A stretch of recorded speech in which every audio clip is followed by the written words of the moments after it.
جمهور رئیس غني د خیبر پښتونخوا او بلوچستان یو شمېر مشرانو سره وکتل. ژوند ولسمشره خدای دې زرکرن کړه. ولسمشر غني د لر او بر پښتنو زړونه وګټل. د خیبر پښتونخوا او بلوچستان قدرمن مشران نن د ولسمشر غني مېلمانه وو. دغه مشرانو غني ته څه وویلې او امرالله صالح څه ورته ویلې او بیا غني څه ورته ویلې، دلته یې له موږ څخه ډېر په لنډو کې واورئ. قدرمنو لیدونکو السلام علیکم، وخت مو په خیر. د افغانستان د اسلامي جمهوریت جمهور رئیس محمد اشرف غني له خیبر پښتونخوا او بلوچستان څخه د لوړې مراسمو کې د ګډون په موخه کابل ته راغلو مشرانو سره نن سهار په ارګ کې وکتل.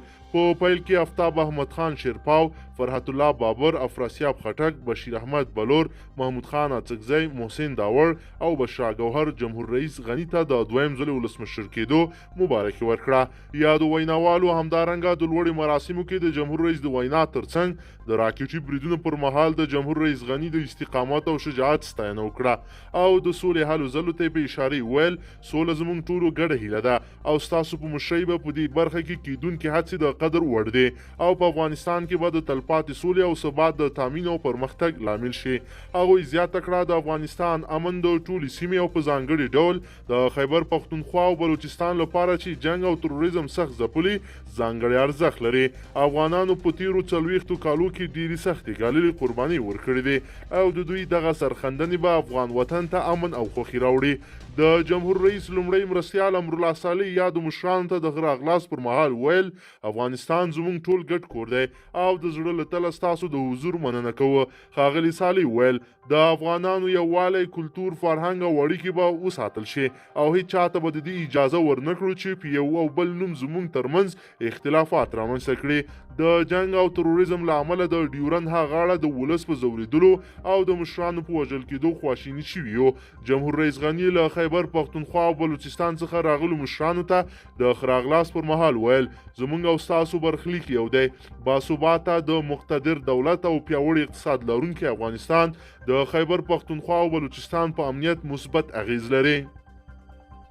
جمهور رئیس ویل مونږ باید په ګډه د تاوتریخوالي د پای ته رسولو لپاره هلې ځلې وکړو. باثباته او په پښو ولاړ افغانستان د ټولو په ګټه دی. هغه زیاته کړه پاکستان د افغانستان ته د سیال په سترګو ګوري. د افغانستان د ولس اراده دې ومنل شي او مشرتابه ته دې د دوستۍ، امن او ترقۍ لاس ورکړي.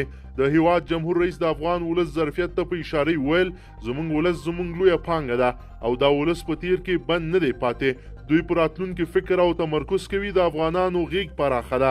2 کاله وړاندې مو چې اوربند وکړ او طالبانو کلي او ښارونو ته راغلل نو چا ورسره ناسم چلن ونه کړ.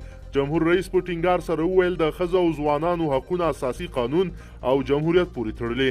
د هغو د تامین او د جمهوریت د پیاوړتیا اراده مو قوي ده. د 40 کالو جنګ او تاوتریخوالي باید په اساسي توګه حل کړو. محمد اشرف غني ویل با عزت او تلپاتې سولې زموږ د هیوادوالو اساسي غوښتنه ده خو موږ باید اطمینان ولرو چې سوله د بل جنګ پیلامه نه ده. موږ د سولې نیت، اراده، طرح او ظرفیت لرو.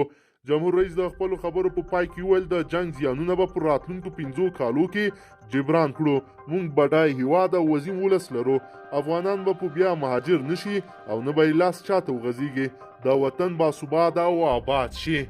قدرمنو لیدونکو که چیرې غواړئ چې ورته تازه او مهمو پیښو څخه ځان ډیر ژر او په لنډو کې خبر کړئ زموږ چینل سره سبسکرایب کړئ او ویډیو سره حتما لایک کړئ. تر بل ویډیو مو په لوی رب سپارم.